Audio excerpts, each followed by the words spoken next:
بسم اللہ الرحمن الرحیم۔ ناظرین، امید ہے آپ خیریت سے ہوں گے۔ آج کی جو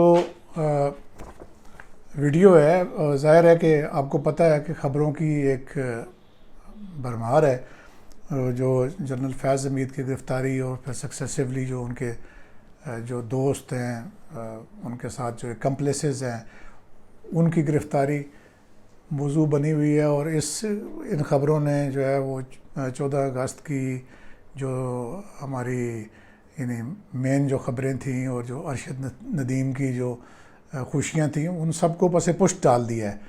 لیکن میں ان کسی بھی خبروں پہ، ظاہر ہے میرا کام نہیں ہے کہ میں آپ کو خبریں بتاؤں، میں تو وہ چیز نکالتا ہوں آپ کو جس میں کوئی تبصرہ کرنے کی گنجائش ہوتی ہے۔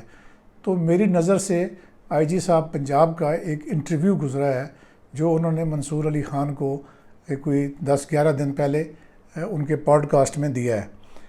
تو میں آپ کو یہ بتاتا چلوں کہ جو انسپیکٹر جنرلز آف پولیس ہیں، ان میں بڑے بڑے نام پاکستان میں گزرے ہیں۔ ایک واقعہ جو خود میرے ذاتی طور پہ علم میں ہے، وہ عباس خان ایک آئی جی ہوا کرتے تھے خیبر پختونخوا کے، اس وقت اس کو NWFP کہا جاتا تھا۔ اور یہ وہ ٹائم تھا جناب کہ جب فضل حق گورنر تھے، ضیاء الحق پریزیڈنٹ تھے۔ تو فضل حق نے کسی جلسے سے خطاب کرتے ہوئے اپنی جو کالی اینک ہے وہ اتار کے پیچھے کھڑے آئی جی صاحب کو پکڑا دی، یعنی اس طریقے سے پیچھے کی اینک اتار کے کہ آئی جی صاحب پیچھے آئی جی صاحب کھڑے تھے، ان کو پتہ تھا کہ آئی جی صاحب کھڑے۔ تو آئی جی عباس خان نے وہ اینک لے کے اپنے بوٹ کے نیچے مسل دی تھی کہ ان کو ظاہر ہے پتہ تھا کہ میں نہ کسی کا ADC ہوں، نہ میں کسی کا اردلی ہوں کہ وہ مجھے اس طرح کے کوئی حرکت کرے۔ تو بعد میں شاید انہیں اس چیز کا خمیازہ بھی بھگتنا پڑا ہوگا، لیکن انہوں نے اپنے عہدے کا اور اپنی اس ڈگنیٹی کا انتہائی خیال رکھا، اور جلسے میں بہت سارے لوگوں نے اس سارے عمل کو ہوتے دیکھا۔ تو اب اس بیک گراؤنڈ کے ساتھ جب میں آپ کو آج جس انٹرویو پہ میں بات کرنا چاہ رہا ہوں، ایک تو بات یہ ہے کہ منصور علی خان ظاہر ہے کہ ان کے کوئی 14 یا 15 لاکھ سبسکرائبر ہیں یوٹیوب پہ، اور چونکہ آئی جی صاحب کو پنجاب جو ہیں عثمان انور صاحب، ڈاکٹر عثمان انور، ان کو بہت شوق ہے میڈیا میں رہنے کا، تو انہوں نے اس کی یہ دعوت قبول کر لی منصور علی خان کی، اور وہ اس کے اسٹوڈیو میں گئے یہ انٹرویو ریکارڈ کرنے کے لیے، یہ انٹرویو دینے کے لیے یا یہ پوڈ کاسٹ کرنے کے لیے۔ تو اب آپ دیکھیں کہ وہ جو منصور علی خان ہے، وہ اپنی کس طریقے سے اپنی زبان کا استعمال کرتے ہوئے، میں لفظ چرب زبانی نہیں کہوں گا، لیکن وہ کس طرح، اب آپ کو یہ میں ساؤنڈ بائٹ سناتا ہوں کہ وہ کیسے آئی جی صاحب کو بچر آف پنجاب کہتا ہے۔ ناظرین، آج جس شخصیت کو ہم نے اپنے پوڈ کاسٹ میں دعوت دی ہے، تھمبنیل تو آپ ویسے دیکھ چکے ہوں گے، لیکن میں یہ کہنا چاہوں گا کہ وہ لو ہیٹ ریلیشن شپ کے اندر ہیں پنجاب کی عوام کے ساتھ۔ اگر ان کو چاہنے والے ہیں تو وہ بھی بڑے پرزور طریقے سے چاہنے والے ہیں، وہ سمجھتے ہیں کہ جناب ان سے بہتر کام ہی آج تک شاید کسی نے نہیں کیا۔ لیکن اگر ان کے مخالفت میں لوگ کھڑے ہیں تو چند لوگ انہیں بچر آف پنجاب بھی کہتے ہیں۔ اچھا، یہ ایک چھوٹا سا 10-15 سیکنڈ کا یہ ساؤنڈ بائٹ ہے، اس میں آپ کو پتہ چل گیا ہوگا کہ آئی جی صاحب ان ایزی بڑے ہوتے ہیں۔ یہ آپ دیکھیں گے انٹرویو، ظاہر ہے ہم پالیسی ہوتی ہے یوٹیوب کی، کسی کی ویڈیو ہم نہیں چلا سکتے۔ تو اب آپ دیکھیں، جب آپ انٹرویو دیکھیں گے تو میرے خیال کے مطابق جو میں نے آئی جی پیس کو دیکھا ہے، اور جو ایک آئی جی پنجاب یا کسی بھی آئی جی کی جو عہدے کا جو ڈگنیٹی ہے، اس کو مد نظر رکھتے ہوئے ان کو اس انٹرویو کو وہیں پہ روک دینا چاہیے تھا۔ اول تو ان کو جانا ہی نہیں چاہیے تھا، اس کے بھلے جتنے بھی فالوور ہیں، لیکن ظاہر آپ کو پتہ ہے نا کہ وہ ٹک ٹاک کے پسندیدہ آئی جی ہیں، ٹک ٹاک کو پسند کرتے ہیں، تو وہ اس کے انٹرویو میں چلے گئے کہ جی 15 لاکھ اس کے سبسکرائبر ہیں، تو وہ لوگ مجھے دیکھیں گے۔ باقی دیکھا لوگوں نے، لیکن اس میں کیا ہوا کہ جو انہوں نے انسپیکٹر جنرل کے جو رینک کو جو جس طریقے سے ڈاؤن گریڈ کیا ہے، میں سمجھتا ہوں۔ اچھا اب تھوڑا سا آگے چلیں اسی انٹرویو میں، تو وہ خود ہی یہ جو اینکر ہیں وہ کہتے ہیں کہ جی یہ جو لفظ ہے بڑا ہیوی تھا. یہ بھی آپ سنیں ساؤنڈ بائٹ. یہ لفظ ہیوی لفظ تھا یہ جو میں نے استعمال کیا. یہ انگریزی کا تھا غالباً. میری انگریزی اتنی اچھی نہیں. نہیں ایسا نہیں ہے، ایسا نہیں ہے ماشاء اللہ. کیا فائدہ ہوا کہ اس یعنی ہیوی لفظ کو اس نے استعمال کر کے اپنے جو ہٹس ہیں، اپنے ویوز ہیں وہ تو بڑھا لیے، لیکن اس کو بھی یہ خیال کرنا چاہیے کہ ایک انسپیکٹر جنرل آف پولیس کو وہ انٹرویو کر رہا ہے تو اس کی ڈگنیٹی کے مطابق، جیسے آپ کسی پریزیڈنٹ، کسی پرائم منسٹر کو اس کی ڈگنیٹی سے نیچے آپ سوال نہیں کر سکتے کہ جس میں آپ اس کو ریڈیکیول کر رہے ہوں. بہرحال تھوڑا سا اس انٹرویو میں، یہ بہت لمبا انٹرویو ہے، ایک گھنٹے سے زیادہ کا ہے، اور باقی بہت سارے اس میں چیزیں ہیں وہ آپ ظاہرہ دیکھ بھی سکیں گے، اویلیبل ہے یوٹیوب پہ. اس میں جو 9 مئی کے حوالے سے جو انتہائی اہم چیزیں ہیں میں ان پہ بھی بات کرنا چاہتا ہوں کہ جو لا اینڈ آرڈر کی جو ڈپلائمنٹ تھی، جو تیاری تھی اور جو اس کی انفارمیشن تھی وہ یعنی ان کو بالکل نہیں تھی. اب آپ یہ خود سنیں کہ کس طریقے سے آئی جی صاحب جو ہے وہ یہ کہہ رہے ہیں کہ انہوں نے ڈی آئی جی جو علی ناصر رضوی جو ابھی آئی جی اسلام آباد ہیں ان کو وہ بھیجا، کیا وہ خود گئے ہوں گے ادھر زمان پارک پہ کہ جی وہ سڑک خالی کرانے چلے گئے، ٹھیک ہے. اور جو باقی جو لبرٹی میں جو نفری تھی وہ خواتین ایس پی اور خواتین اے ایس پی اس کی انچارج تھی، ٹھیک ہے. اچھا اب یہ آپ سنیں ان کی یہ بات، پھر اس پہ بات کرتے ہیں. اس کے اندر جب وہاں لوگ اکٹھے ہو کے چلتے ہیں 9 مئی کو، تو یہ پولیس کو جب اس سے پہلے تھا تو آپ کو شاید یاد ہو ہماری کوئی 100 سے زیادہ گاڑی کو ڈیمیج اس سے پہلے بھی کیا جا چکا تھا. چل رہی تھی یہ گاڑیوں کو آگ لگانا. یہ جو کنال بینک کے اوپر زمان پارک ہے اس کے اوپر بہت دنیا بیٹھی ہوئی تھی. تو یہ خیال کیا گیا کہ اس جگہ کو کلیئر کرا لیا جائے کیونکہ لوگوں کی دشواری ہے، گزرنے میں بھی رکاوٹ ہے. مین شاہراہ ہے، مین شاہراہ آپ کی کنال کی بلاکڈ ہے.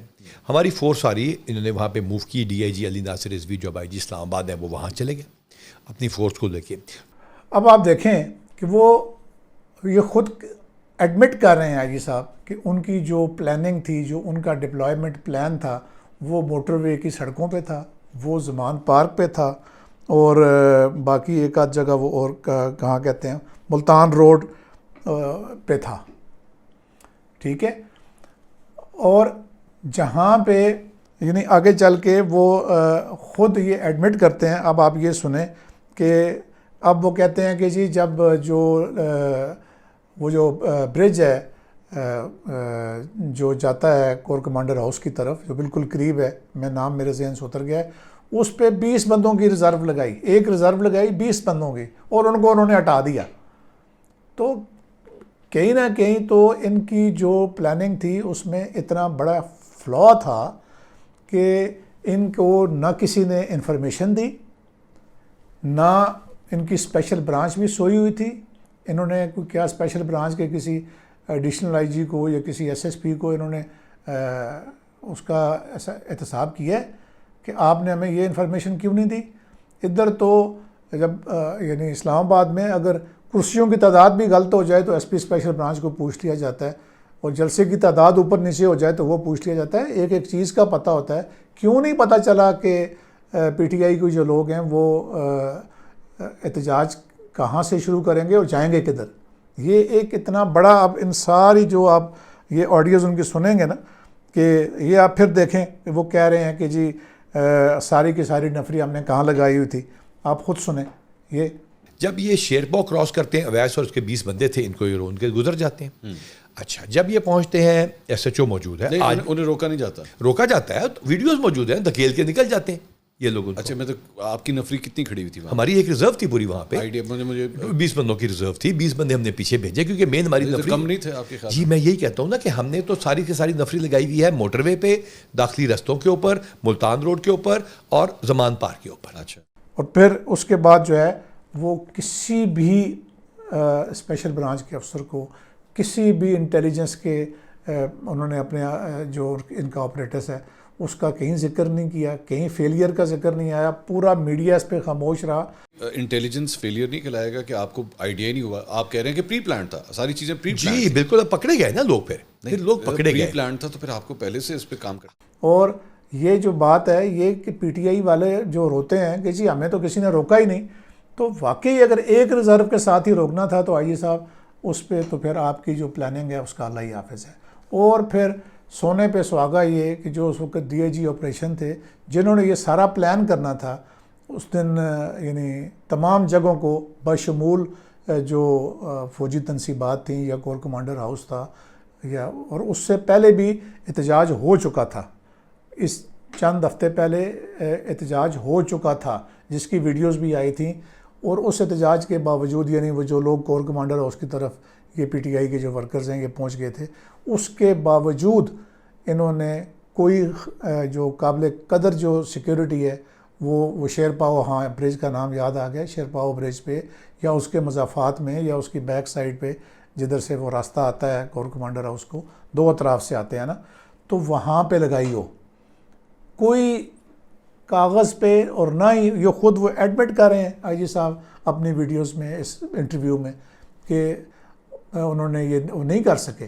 اور دوسرا یہ کہ جس بندے نے, جس ڈی اے جی نے وہاں پہ اپنے آپ کو زخمی بھی کیا, ٹھیک ہے, لیکن اس کا جو فیلئر تھا اس کو ہائی لائٹ نہیں کیا گیا اور اس کو انعامیہ طور پہ آئی جی اسلام آباد لگا دیا گیا. اب یہ یعنی اس انٹرویو کو سننے کے بعد آپ خود اندازہ لگا لیں. اور پھر آگے چل کے اس انٹرویو کے تقریباً آخر میں تو میں نہیں کہوں گا, لیکن کوئی 9-10 منٹ کے بعد جو ہے وہ نہیں آدھے گھنٹے کے بعد پھر وہ سانحہ بھاول نگر کا بھی ذکر کرتے ہیں, سوال ان سے پوچھا جاتا ہے. ہمارا جو عسکری ادارے ہیں ان کے ساتھ جو ہے وہ پنجاب پولیس اور وہ آمنے سامنے آ گئے. بالکل. لیکن آپ کے اوپر اعتراض جو آپ کے اپنی فورسز کے اندر سے بھی آیا ہے وہ یہ ہے کہ آئی جی صاحب کو جو رول ادا کرنا چاہیے تھا وہ انہوں نے نہیں کیا, ادارے کے ساتھ آپ کھڑے نہیں ہوئے, and you actually let go of the whole thing. No, we did not let go of the whole thing. ہم دونوں ادارے اکٹھے کام کر رہے ہیں کاؤنٹر ٹیررزم میں. ٹھیک, ہم بہت زیادہ قریب کام کر رہے ہیں کچے کے علاقے میں, سندھ میں رینجرز کے ساتھ. یہاں پہ ہماری انٹیلیجنس جو ہے ہمارے بلوچستان کے بارڈر پہ وی آر ٹوگیدر, باقاعدہ اکٹھے. تمام ہماری بارڈر پوسٹ کو ابھی تک ہم نے پیمنٹ کرنی ہے اور ہمیں اپنی چیزیں استعمال کرنے کے لیے دی ہیں فوج نے, اس میں ہمارے ہائی ٹیک اکوپمنٹس وغیرہ شامل ہیں. We are working in hand in glove with them.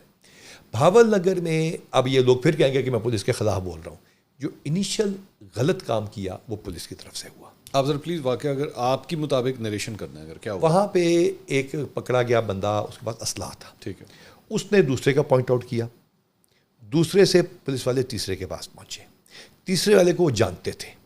وہاں پیسوں کی ڈیمانڈ بھی ہوئی, وہاں ریزسٹنس بھی آئی, وہاں پولیس والوں کے احتجاج کیا, اگر اس کی ویڈیو بھی چلی اس گھر کے اندر کی. ٹھیک, ادھر سے پولیس نے ایکسٹرا نفری بلوائی, ان کو اٹھا کے لے کر آ گئے اور وہاں پہ رانگ فل کنفائنمنٹ بھی ان کو رکھا گیا. اچھا, ادھر جو کچھ ہوا اس کا ریئیکشن جب آیا تو جب یہ بات میرے تک پہنچی, میں نے ڈی پی او کو کہا, میں نے کہا یار اس چیز کو فوری طور پہ دیکھو یہ کیا ہوا ہے. جب دیکھا تو پتہ چلا پولیس اس میں غلط تھی. اچھا, 100 جگہوں سے انکوائری کروا لیں, اس کی 1000 جگہوں سے انکوائری کرائی, وہ انہوں نے غلط کیا تھا. ڈی پی او ہمارا بڑا ایماندار, بڑا اچھا لڑکا ہے نسیم, لیکن نیچے والے نے یہ کیا. اس کے علاوہ ان دو چیزوں کے علاوہ باقی کسی چیز پہ میں کامنٹ نہیں کرتا. انہوں نے بہت اچھے جواب دیے سارے 9 مئی کے جو واقعات تھے ان کے بارے میں, لیکن انہوں نے اپنے فیلئر کو تسلیم کیا. اور دوسرا جو سانحہ بھاول نگر میں وہ بالکل انہوں نے اس بات کو وہ گول کر گئے کہ اس جو جوائنٹ انکوائری ٹیم تھی یا جوائنٹ انویسٹیگیشن ٹیم تھی, اس حد تک تو انہوں نے بتایا کہ جی پولیس کی غلطی تھی, اور انہوں نے بھی, ان کا بھی, آرمی کا بھی اپنا احتساب کا وہ طریقہ کار ہے, لیکن کوئی یہ نہیں بتایا اور پھر اپنے کسی سینئر آفیسر کی ذمہ داری قبول نہیں کی. کیوں کہ اگر ایس ایچ او یا اس کا عملہ جب ایک پیسوں کی خاطر کسی کے گھر میں پھر بہت زیادہ نفری منگوا کے ریڈ کرتا ہے تو وہ ڈی پی او کو پتہ ہوتا ہے کہ جی وائرلیس آئی ہے کہ وہاں پہ ہمارے لوگ جو ہیں اس پہ لوگوں نے یرغمال بنا لیا ہے, جہاں سے وہ آئی جی صاحب کہہ رہے ہیں پیسے مانگ رہے تھے یا جو بھی انہوں نے غلط گرفتاری کے لیے گیا تھا ایس ایچ او. ایک وہ فیلئر, اور دوسرا وہ فیلئر ڈی پی او کا کہ جب اس کو تھانے میں بند کیا, پرچہ دیا اپنے ایس ایچ او کے خلاف, تو اس کو وہ باہر پھر رہا تھا اور اس کو اپنے ہی دوست والے جو تھانے کا ایس ایچ او تھا اس کے تھانے میں اس کو بند کرایا تاکہ وہ وہاں پہ مزے رہے، اور اس کی وجہ سے پھر آرمی کی ریٹیلیشن ہوئی۔ یعنی ڈی پی او کو آپ ڈیفینڈ کر رہے ہیں کیونکہ وہ شاید آپ کا چہتا ہے، اور اپنے محکمے کی بدنامی آپ کر رہے ہیں، کیوں نہیں ہٹایا آپ نے ڈی پی او کو اور آر پی او کو جن کی یہ ساری جن کی کوتاہی تھی؟ اب آپ یہ دیکھیں کہ اس انٹرویو کو آپ جتنا دیکھتے جائیں گے اور ان دونوں چیزوں پہ غور کریں گے تو آپ کو پتہ چلے گا کہ میں کیوں اتنے یعنی غصے میں، اور کس طریقے سے انعام دے کے، اور ایک جو فیل جس نے بنائی اسٹریٹجی 9 مئی کے حوالے سے لاہور میں، اس شخص کو آپ آئی جی اسلام آباد لگا دیتے ہیں۔ اب تک اتنا ہی، اللہ حافظ۔